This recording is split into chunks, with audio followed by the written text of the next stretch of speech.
Good afternoon, ladies and gentlemen. Please permit me to stand on already existing protocols. My name is Adeola Akinsola, and I'll be moderating this session. So I'll just quickly invite all my panelists to come upstage, and I'll introduce them once they're here. Ms. Orevaoghene, she is the manager for the Lagos Business School Sustainability Center. Please applaud her as she comes on stage. Mr. Harold Okonoboh, he is the Chief Executive Officer of Recyclan Africa. Ms. Rukaiya el-Rufai, she's a partner with PricewaterhouseCoopers, leading the sustainability, climate change, risk assurance services. And also Dr. Folayinka Dania, she is the Chief Resilience Officer of the Lagos State Resilience Office. She is ably represented by Mr. Adeola. I hope I got your name correctly, sir. You're welcome as you come here. So, yes, that's fine. Please go ahead, ma'am. Yes. Ladies first, why not?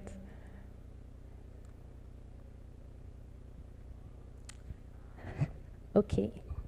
I'll just give a brief introduction to our topic, which is resolving the sustainability economic development paradox in Africa, in post-COVID Africa.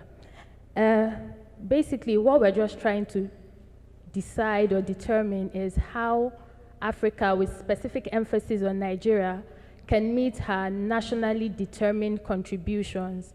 And what these are, simply put, are the climate change action plans that every country which is a party to part of the Convention of Parties has submitted to the United Nations.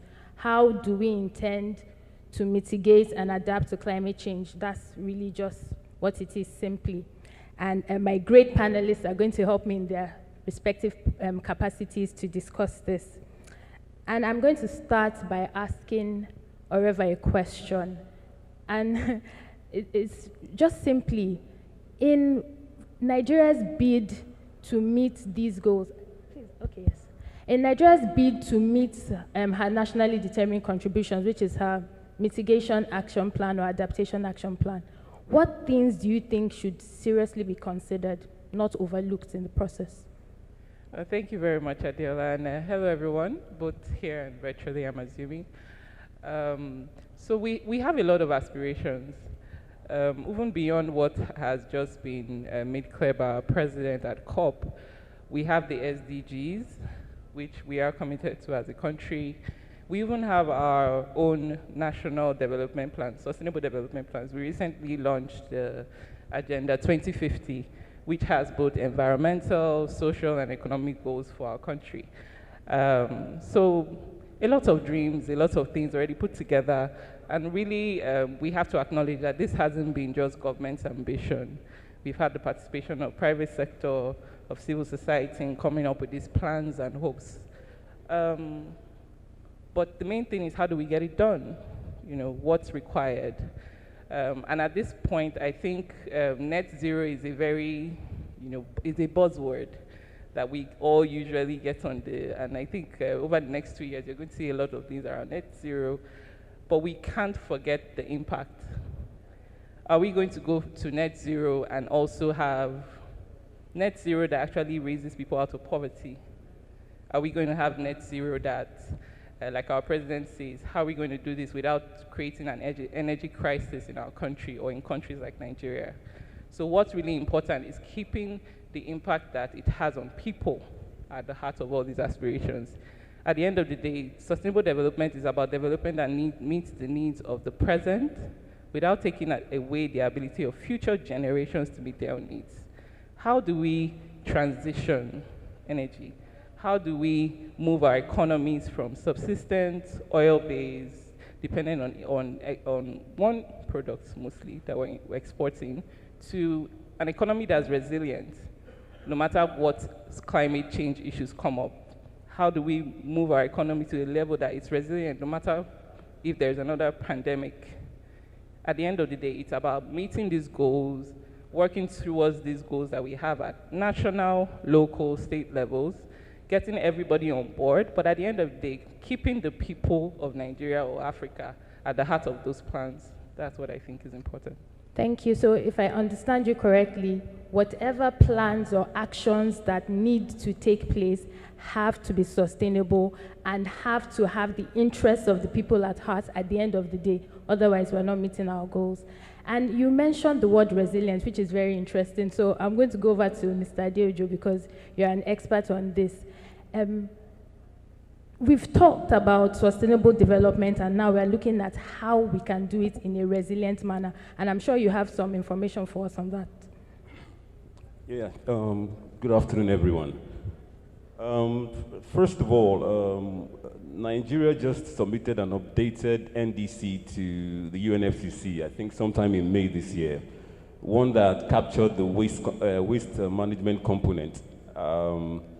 It's very ambitious, I must say. We're saying net zero by 2060, but our current situation suggests otherwise. We have a large gap in the energy sector, which is one of the highest contributors to greenhouse gas emissions, the energy sector. We also have the waste sector and the transportation sector. If we are going to be realistic, we have to balance ambition with reality.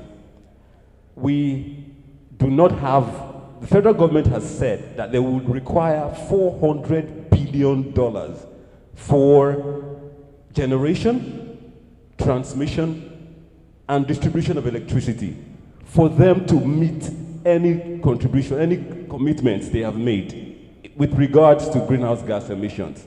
$400 billion. That's a lot of money. That's one part of the story. If you're going to, Nigeria pledges, when Nigeria pledges, what it simply means is that the federating units have also pledged.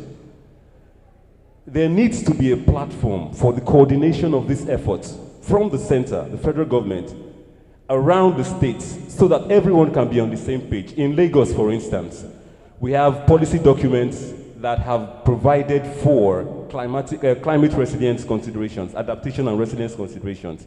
We have the Lagos State Development Plan, which is the bedrock of all plans in the state.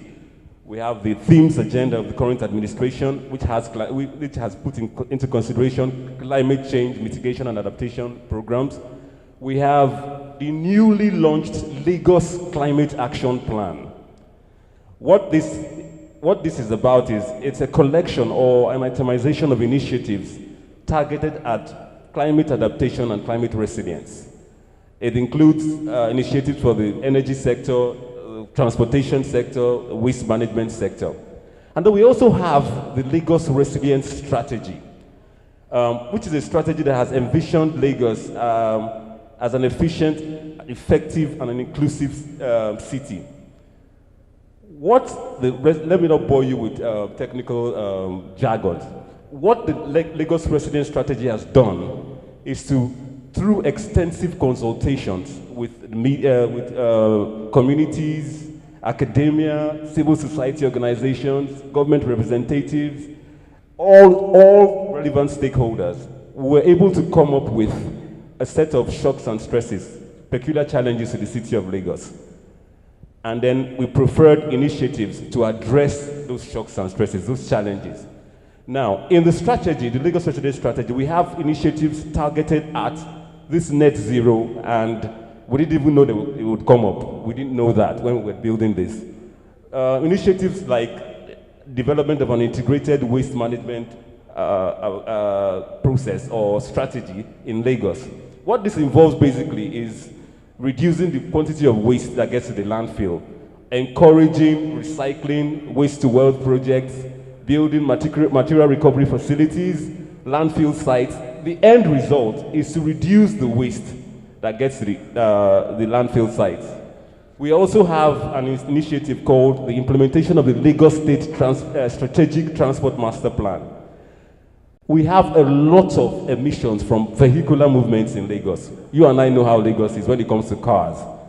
The idea behind the LSTMP is to have to decentralize road transportation, as in reduce pressure on road transportation by expanding water transportation routes, bringing in railway and all of that. That will also contribute to reduce the emissions. But if Nigeria is committing to net zero by 2060, Nigeria is committing the states as well. What platform is on ground for the coordination of activities related to greenhouse gas emissions reduction? Resilience, climate resilience simply just refers to the ability to have infrastructure and processes on ground to withstand the impacts of climate change. So the world is going adaptation, everyone is saying adaptation and climate resilience. But before we make commitments, this is my personal opinion, it is a daring commitment, it is in a right direction. But what is on ground now, we need to improve drastically if we are going to meet net zero by 2060. We have a large gap in the energy sector. We have to work for the transportation sector. All hands have to be on deck for the waste management sector for it to even come to reality. Okay, thank you. Thank you very much for that. So in summary, what you are saying is that using Lagos as an example, Lagos has a strategy called the Lagos Resilience Strategy, which is a summary of how Lagos intends to prepare to deal with acute shocks and stresses. So Lagos has a mitigation and adaptation plan. By extension, Nigeria should have something similar, and if Africa is pledging to this, Africa should have something similar to what we have just talked about now. Okay, that is well understood.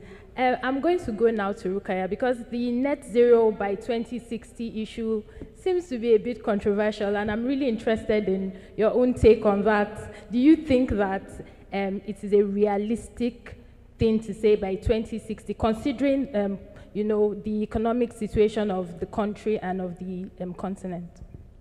Okay, thank you for that question. Good afternoon, everyone. So when you look at generally Africa and the fact that we're left behind, and there's that argument of a just transition for Africa, given that, firstly, when you look at Pareto, we don't, the OECD 20 emit 20% of you know, greenhouse gas emissions. But when you look at it, I think it's that leapfrog opportunity for us. You ask yourselves, is there benefits to go green and inclusive? Because it is really, you know, a reset opportunity that, you know, I think we can leverage to leapfrog, as mentioned earlier. So it's tricky because you do have poverty alleviation. There's very poor access to energy, which is important, you know, for economic growth and even growth of individuals and getting better, you know, quality of life. There is, you know, we also need that multimodal transport, you know, and all that. So it is for us to really look inwards and create something that works for us, because nobody has the true answer. You know, when it comes to net zero, it's something that it's the ethical and moral thing to do. Because yes, the West polluted, but they didn't know the consequences. We now know. So it is the right thing to do. So what matters is for us to innovate and create robust transition plans that is just, that still leaves no one behind, and also a plan that, you know, creates that stable transition. So what matters is costing for that transition, having the plans, testing the scenarios, you know, doing the sensitivity analysis around that transition and preparing as much as possible, and having, you know, a very good risk mitigation, a monitoring M&E system, and of course, you know, that collaboration platform mentioned is very important, because this is something that requires coordinated action at country level, private sector. Even industries require collaboration to solve some of the issues, like supply chains, for example. So it's an existential threat that needs to be taken seriously, and there's a lot of innovation that would be required. So I think, 2060 is reasonable target, and let's put our best effort, open our minds, and see where we are able to go on the journey. Thank you. All right. Thank you very much, Rukaiya, for your opinion. Oh, yes. Please, let's feel free to give her another round of applause. Thank you. Harold, so you are the Chief Executive Officer of Recyclan, and correct me if I'm wrong, but you have experience traveling to other African countries, in the course of carrying out your duties. And I'm very curious, considering we're talking sustainable development, how COVID has affected Africa, what has been your experience dealing with other African nations, especially at the grassroots level, in trying to meet these demands that are existing for plastic, for example, and then having to take them out? What has been your experience in mitigation action? Do you think that we're on the right track? I would say it varies. The reason why I would say that is if you're familiar with the African terrain, different countries have their different, economic situation. There are countries, I'll give an example. My business model is such that I create demand for plastic, so it comes to me and I can get it into the food, food packaging chain. And in a place like Ghana, for instance, if I would request that I want a truck at my facility for me to be able to move my products out, the same day, when I make the call, same day, the truck is there. In fact, they have a levy or fine if the truck stays above a certain amount of time. So it can't stay with you for more than, I think, 6-7 hours, and it has to head back to the port. It leaves my facility and the same day enters the port. Everyone in this room knows it can never happen in Nigeria, or it cannot happen in Lagos as of now. I've used, Apapa, serious issue. In fact, when we started, it was almost the downfall of the company. We moved to One. One, there's little traffic getting in, you can easily get in, but the vessel schedule isn't as frequent and is more expensive. So it's between Devil and Deep Blue Sea. So when you look at Africa as a whole on targets to achieving it, I believe there isn't one solution that works for one African country. So I'll give an example. In Ghana, for instance, with all these good things I've said, yet in Ghana, my biggest challenge is the people I have. Most of the people you find aren't willing to work extra hours, aren't willing to put in that extra effort. And this is the conversation that I have with other people who have businesses in Ghana. They complain that maybe after a while, they just maybe they don't even show up to work. But on the other hand, the people I have in Delta State are willing to work even midnight, but certain things are different. So I feel like for us to actually look for sustainable strategy to actually make this work across Nigeria and in Africa, we would need to sit down and, like he mentioned about Lagos, they looked at peculiarities and picked out initiatives to fix them. So you begin to look for different things. So for instance, in Ghana, we started looking at ways to incentivize them differently because that was a particular challenge. In Lagos, on the other hand, I had to move from Apapa to One and had to have conversations with people within my value chain that it would take longer when I moved from Lagos. And the same with other places. So it's just looking for strategy that works for the country that you're operating from. So that's basically it. Okay, thank you very much for that. So of the strategies to mitigate climate change in Nigeria, one of the things that is written in our NDC, which we have submitted, is that we are considering natural ways to mitigate climate change. And by that, we're looking at, simply put, planting of trees. So deforestation is a no-no. But our population is rapidly increasing. We need housing, we need jobs. You know, if we consider those, how realistic is it to consider the natural resource route as a means to mitigate climate change to meet this pledge that we have put? And I'm going to direct this question to Oreva. Okay, I don't know if that question should be directed to me or the Federal Republic of Nigeria, but I'll try.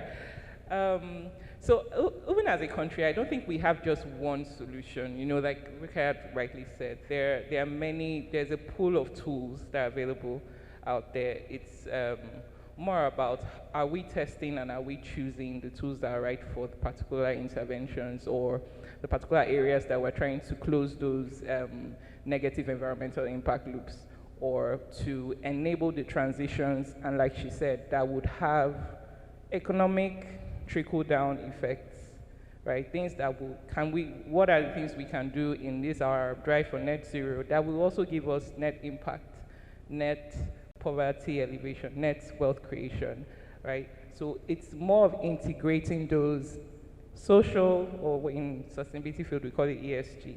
You know, what are the social targets around this net zero outcomes that we want to see? What are then the systems or the tools that have been tested in other countries, even within our countries? We have informal things that we've been doing for centuries that we just have to apply to the current problems that we have. Tree planting is one. It's not necessarily a bad one, but it won't work for everything that we have to do. For example, we can't just go to the Niger Delta and plant trees. That won't, you know, correct the damage that has been done to the environment. So it's really about engaging. One, we have platforms like this that allow us to know what technology are available and what needs do we have that we can leverage to meet that. But it's really, I think what we should really take out of it is that it's not going to be a one-size-fits-all solution. It's not going to be only one solution. But there are business opportunities in getting us to net zero. There are social transformation opportunities. It's more of how deliberate are we, and then also the direction that he mentioned about who's coordinating, who's telling the entrepreneurs that there are jobs in the net zero space, who's telling them that, oh, you can be the herald for the Northeast or the North Central, you can create jobs, you can close those environmental impact loops. So I think it's really more about getting the information out there, showing that this is not just about a climate agenda, but it's about sustainable development for us, and then taking that ownership and having each person or each sector or each company or each institution find out what they can do to contribute. Yeah. Thank you. And on that note, I'm going to move to you, Mr. Adeola, and talk about something that has really been around for a while now, which is the circular economy. We've been hearing circular economy. And I like to think that it is one of the major tenets of the Lagos Resilience Strategy, which you will still expand upon a little bit. But my question for you is this. Considering the current, constraints of, SMEs, given the economic situation of Nigeria and by extension Africa, what is the urgency, what level of urgency should we use to move into a circular economy, and how realistic is it, within this timeline? Thank you very much for that question. I'll go back to the Lagos Resilience Strategy again. Like I previously said, it itemizes a set of initiatives designed to tackle specific socio-economic problems. We call them shocks and stresses in resilience terms. Now, we've had a lot of events, COVID, we've had End SARS protests. These events have had drastic effects on the finances of the common man, even established organizations and all of that. So what we discovered is this circular economy thing can be a solution to a lot of problems, with regards especially in the waste management space. What we have discovered is that we've had private sector interests in this circular economy setup. They've come to government, are currently negotiating with government in various areas, especially with regards to waste management. Now, the Lagos Resilience Strategy spells out certain initiatives that will speak directly to this circular economy, especially the development of an integrated waste management system. What this should do, the way it works normally is for you to have For you to have extra landfill sites, when I mean landfill sites, I mean landfill sites, not dump sites, engineered landfill sites, to have material recovery facilities where you can have sorting going on while encouraging sorting from the source, to have transfer loading stations where sometimes the residential areas or the industrial areas are far from landfill sites. So you need a temporary stop where you can put the waste and then move it over later. That's what we call transfer loading stations. And then the biggest aspect of it, if you ask me, is the introduction or the encouragement of recycling activities. Right now, you know better than I do, we have recycling hubs around. But again, what we have found out now, a lot of public interest, well, should I say private interest in this case, are beginning to turn up in the area of waste to wealth. Waste to manure, waste to energy, waste to plastic. You'll be amazed at what you can do with waste. We have received a lot of interest, private sector interest in this waste to wealth field. What it means is the circular economy is the way to go. What it does is it provides for the head, but it just goes into the little units. That's what it does. It gets to, it's for you, if you ask me, it's a means of running an inclusive system. It can bring in the lowest of the low and employ the highest of the high. So we actually are working towards developing this system. LAWMA is championing this cause, of course. But what we notice is, because, I don't know if it's because of the situation, but more than ever, we are getting interest. We're getting, requests for discussions, for negotiations on setting up waste to wealth projects and recycling projects. I think it's the way to go, because if you look at the level of waste we generate now, as we speak, we are in Lagos now, as we speak, there are people coming into Lagos for the first time, and believe you me, they don't intend to go back. That's a big problem. When you have plans for 10, and you wake up in the morning, you find 20, it's a big challenge. But the Lagos Resilience Strategy has taken this into consideration, and then preferred solutions from the perspective of an ever-increasing population. We have realized that funding is key. And we have also realized that with the documents we have the Climate Action Plan developed in conjunction with C40 cities. We have the LRS, the Resilience Strategy, developed with Global Resilient Cities Network. It has provided for the state a platform to get technical assistance, funds in form of grants, and then foreign direct investment. Okay. So if I understand you correctly, the summary of this is that circular economy is gaining traction. There's a lot of noise around it now, and this is the time to jump on the train. And waste management may be the area that is championing it now, so everybody should tap into that if that's the way to go. Okay, fair enough. So you've also alluded to funding, and I want us to just quickly round off simply on that note, because part of the efforts to mitigate climate change in the world is the provision of the Global Climate Fund by developed countries to developing countries. And I believe the figure is supposed to be $100 billion every year. I don't think the target was met last year, but these funds are supposed to be available to developing countries. Should we be dependent on those funds, or should we make alternative arrangements? And I'm going to pose this question to Rukaiya. Okay, like you rightly said, I mean, when you look at COP26, there are 4 goals, of which mobilizing finance by the developed and advanced economies for the developing, because, the developing countries are badly hit and they require a lot of adaptation.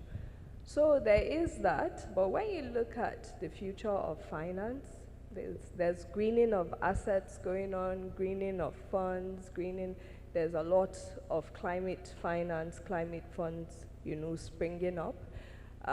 It's definitely an expensive transition journey, but what's good for us in Africa is we don't have switching costs. on many of our sectors, because like you said, when you look at energy, it's still developing, agric, advancing to that. You look at livestock, that is a big emitter, we still don't have, large formal livestock farming. So, I think we have to leverage private sector capital. Each penny counts on how it's allocated, to financing various economic activities.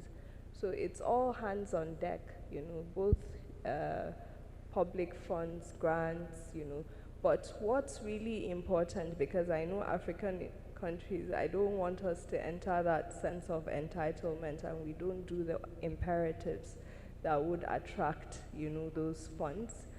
Definitely nobody will give us money without holding us accountable and having clarity to our commitment and, how robust our plans are. If you look at South Africa, and you can see, how much they've been able to attract, because they do have that clear transition plan with the roadmap, and all that. So it's really important we have that plan. We map out the financing landscape, and, it's important to green, the finance available in other domains, including private sector. So thanks. Thank you very much. So we need to leverage private sector capabilities in this field. I'll ask this last question, and this is going to Harold. Fortunately for us, we're able to participate in the German-Nigerian Business Forum. So I'll ask you this, and everyone else is free to chip in a sentence or two on your opinion on this. How do you think we should leverage our bilateral relations, multilateral relations with other countries to meet our climate change goals, to ensure sustainable development and, bouncing back from this economic setback due to COVID? Okay, thank you very much. I feel one of the major ways we can is the, would I say, possibility and ability for us to be able to learn from them. For a lot of countries, when you talk about that race towards like net zero emission, you get like, and all these many terms we use within the sustainability space, a lot of them have actually gained a lot of progress. And there's a lot for us to learn from them. Another way is also, like Rukaiya mentioned, for us to actually have like a clear transition plan that would enable us to access funds. Orevaoghene will ascertain to the fact that I'm an evangelist for the fact that there needs to be financing for the circular economy. And what that refers to is we need to put proper strategy in place. I'll give you an example. If I was doing oil and gas and I go to a bank, banks have departments that will deal with oil and gas transactions. You don't have banks that have departments that deal with sustainability or circular environment or whatever it is. And what that basically means is that you're not encouraging people to actually come into a structured environment, right? And to be honest with you, I'll tell you for a fact, when it comes to technology, for a fact, we can't compete with the Western world. We haven't gotten to that point. Even the educational system we have doesn't get us there. But the median age in Nigeria is 18, Africa 19. For a very young country and young continent, the educational barrier to entry within the circular economy is next to nothing. You don't need to have gone to primary school for you to be able to pick up plastic, for you to do whatever. If I have to be honest with you, go and read about China and how China was taking the world's waste up until 2017. We can use this to actually build our economy if we actually have funding and we have structure, if the government actually supports. It's the job of every one of us, like different departments, organizations, to actually have like that, mission to actually push this forward, because this can actually help us. So I would say it's basically for us to be able to learn from them, be able to access finance, but most importantly, we need to put our house in order so we can actually push this forward. Thank you very much, Harold. Does anybody have something to add to that? No, we're good. Thank you very much. I'd like to appreciate all my panelists. So in summary, we can achieve net zero because we are committed to it if we have a proper plan in place. Even though we may have access to the Global Climate Fund, it is better for us to make alternative plans, leverage on the private sector participation in that. Whatever it is that our plans are, they have to be reasonable in terms of sustainable development and how it positively affects our people at the grassroots level. And we need to jump on the circular economy bandwagon yesterday and not tomorrow. I think I've summed everything up. You have indeed, but please don't get up. We have made up some time, and I think this particular panel has been very exciting. So I suspect that it would have raised some questions in the minds of people on the floor. So even though I did say no questions, I've changed the rules because I can.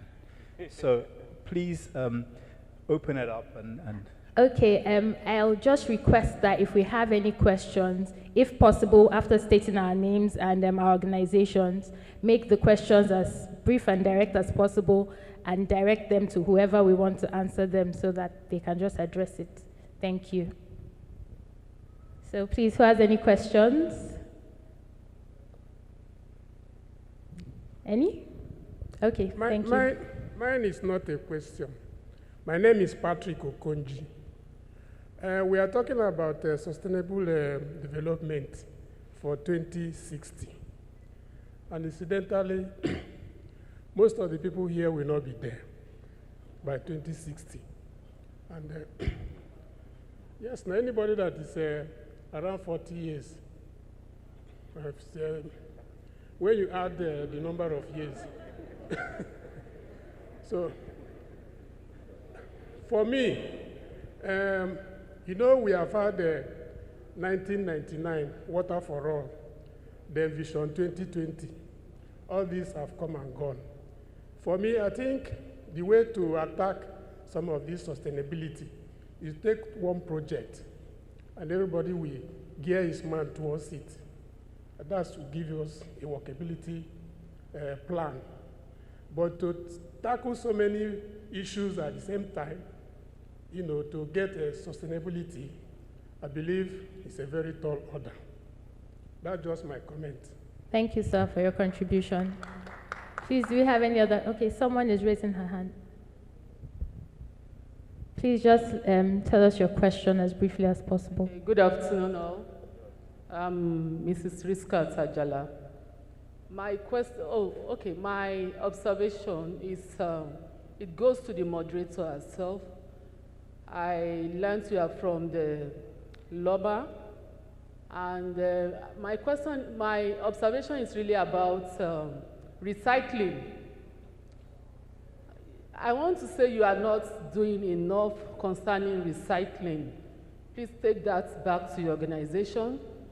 In terms of recycling of plastic products, paper waste, because I believe a lot can be generated, a lot of revenue can be generated if enough effort is put in place to gather all this, especially in this kind of our environment. I mean Lagos State in particular. Thank you. Thank you. Please, do we have any other questions or contributions? Okay, we have someone to my right.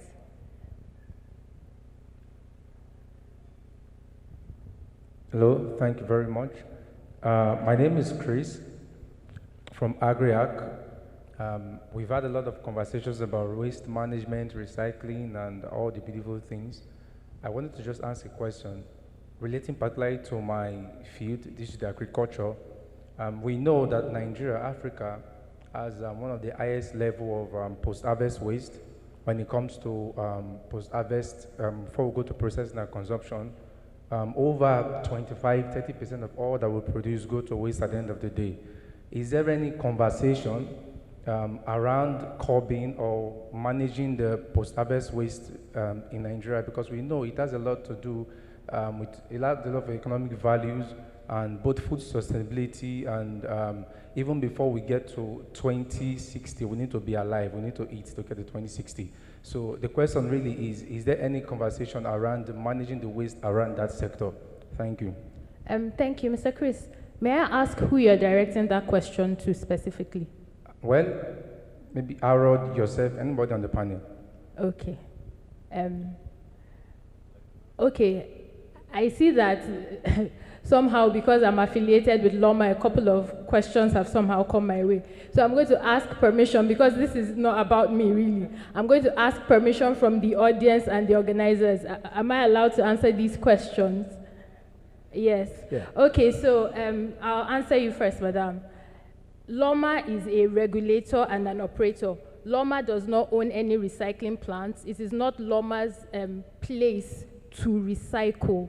LAWMA can facilitate recycling. So what LAWMA will do is support private investment or private businesses that want to recycle. So that is what LAWMA will do. So yes, there may be gaps, and LAWMA is on top of it. Right now we have the Lagos Recycle Initiative. We've got the PACAM app. There are over 44 recyclers onboarded on that app, and all this is to facilitate recycling. And please, let's just bear in mind that even though we're talking about sustainable development, and recycling is great, but it shouldn't be our main focus. We should be thinking about how to reduce what we're generating in the first place. So I hope that has addressed that.